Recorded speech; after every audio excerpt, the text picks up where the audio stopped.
Some last-minute reports out of Eagles practice before flying to Green Bay claim that Vic Fangio might be making a huge change on defense to try and slow down Jordan Love and the pack.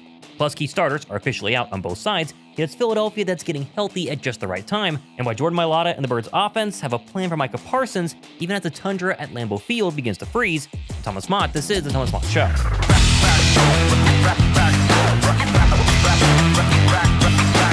At one point this season, Green Bay was considered the NFC favorite. As the Eagles were floundering against lesser opponents, Jordan Love, Micah Parsons, and the pack were flying high. But following an embarrassing loss to the Panthers last week and a massive trade deadline for the Birds, Monday night's matchup on the frozen tundra has a ton of storylines. None bigger than the last injury reports on both sides and a few Vic Fangio surprises right before kickoff. First, though, the Eagles Autism Foundation sent me this, a signed Zack Baun Super Bowl picture, which I want to keep, but I figure you guys, let's give this one away next week. So if you want to win this bad boy, drop a like, be subscribed, and why don't you comment down below where you would put this if you win. Also, the $50 Game Changer gift card winner from my previous video was at MDuddies3, so M, go down below in my description to get in contact with me. It's all down there. Now, before we hit the injury report following Philadelphia's second-to-last practice before their flight to Green Bay, it appears this will be our first glimpse at the legendary frozen tundra of Lambeau Field this season.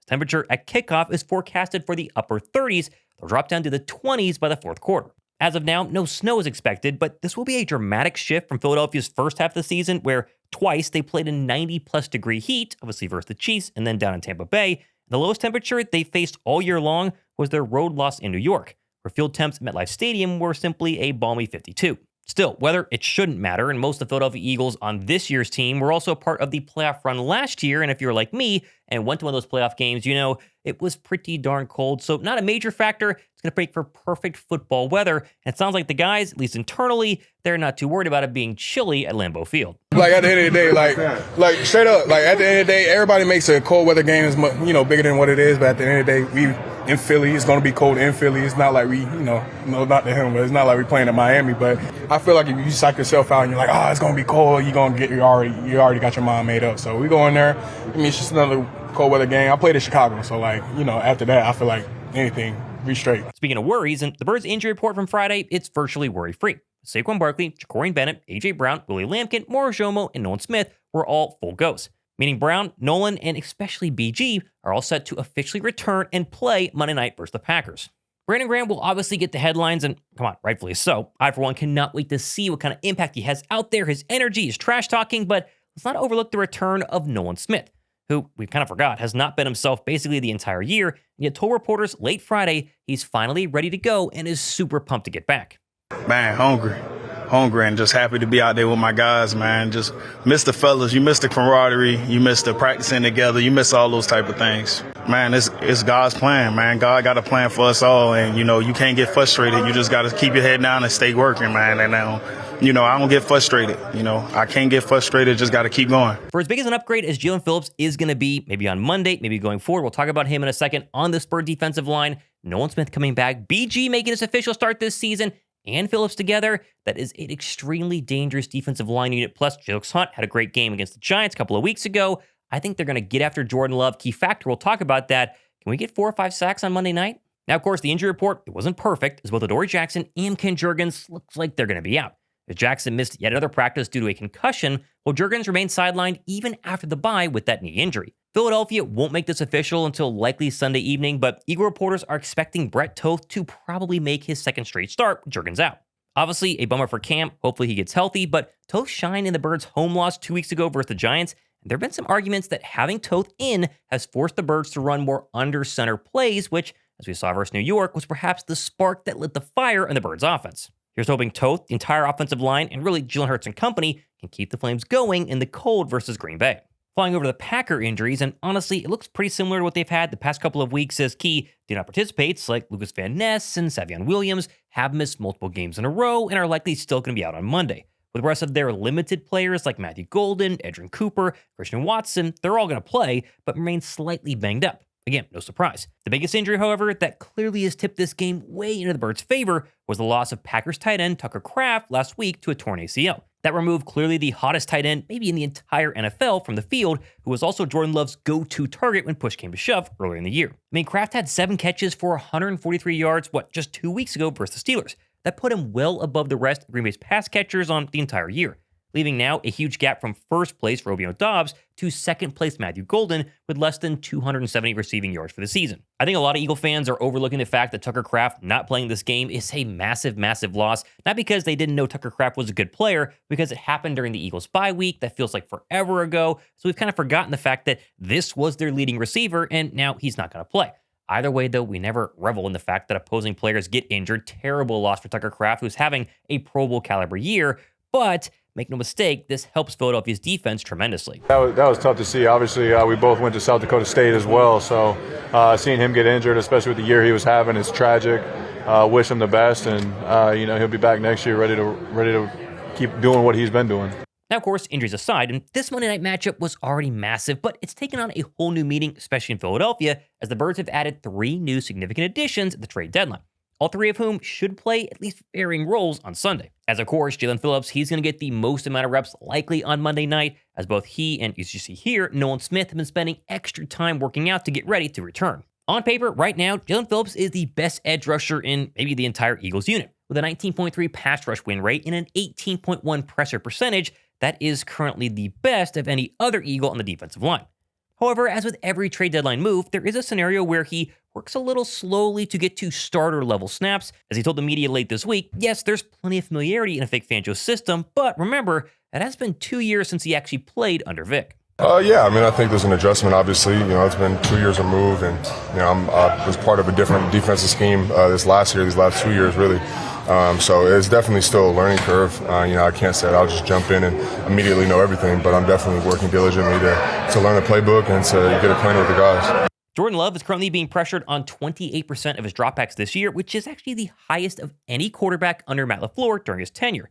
And when he is pressured, he's the 6th worst QB in the league statistically, whereas when he has a clean pocket, he has the best EPA of any passer. So in reality, whether Phillips plays a ton, a little bit, maybe mixes in here or there, Philadelphia must get pressure on Jordan Love. When they do, he tends to make mistakes, and mistakes means probably an Eagles victory. Now, of course, Phillips aside, many of us are wondering what kind of role Jaire Alexander is going to have in the Birds defense, not just on Monday night, but going forward. As I've said multiple times, he's probably not going to start anytime soon, and yet on Friday's practice, he was actually pulled aside by defensive back coach Christian Parker, along with Quinion Mitchell and Cooper DeJean, to get some extra work doing DB drills. Which is significant, at least according to Andy DeBona, tweeting on Friday, quote, "These 2 one-on-one sessions with Christian Parker have usually hinted towards who will start at outside cornerback so far for the Eagles." Now, just because Jaire Alexander got extra work with KP and Cooper DeJean and Quinion Mitchell, does that mean he's going to start Monday night, be the actual CB2 versus Green Bay? No, but it's definitely interesting because Andy DeBona is correct. Previously, it was Keely Ringo doing this. Before that, Adoree Jackson doing this. And so, do we have a new starting cornerback? I don't know, but it is 100% true. His best years, at least as a Green Bay Packer, came when Christian Parker was his DB coach. They're united again, and that might have a significant implication into getting him on the football field sooner than a lot of us first thought. Oh, yeah. I mean, me and CP, we've met every day I've been here, like 5 times a day. I mean, I think he's my best friend at this point. I don't know.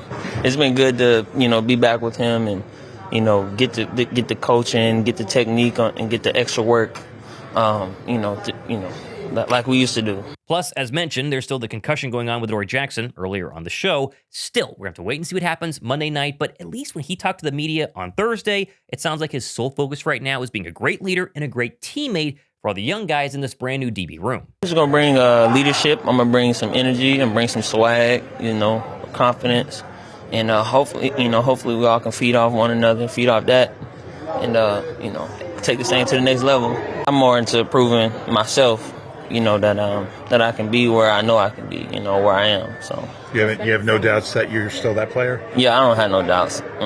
Now, Eagles aside, and of course, when playing Green Bay, obviously you must slow down Jordan Love and Josh Jakobs, but the Birds made it clear during their final practice of the week that Micah Parsons and the Packer defensive line are truly their real threat, as both Micah and fellow edge rusher Rashawn Gary have been absolutely terrorizing opposing offenses and all of Green Bay's wins so far this year. And despite obviously some familiarity between the Birds' offensive players and Parsons during his time with the Dallas Cowboys, there's no loss of respect for the Packers' newest toy. Well, that was a really good defense last year already. And so adding Micah to the mix makes them that much more of a problem. A really good defense. Great players up front, very disruptive up front, and then in the back end, they are very sticky in coverage. And so linebackers fly around from sideline to sideline. As we know, it's a great challenge for us. And so we got to come in ready to work, ready to play.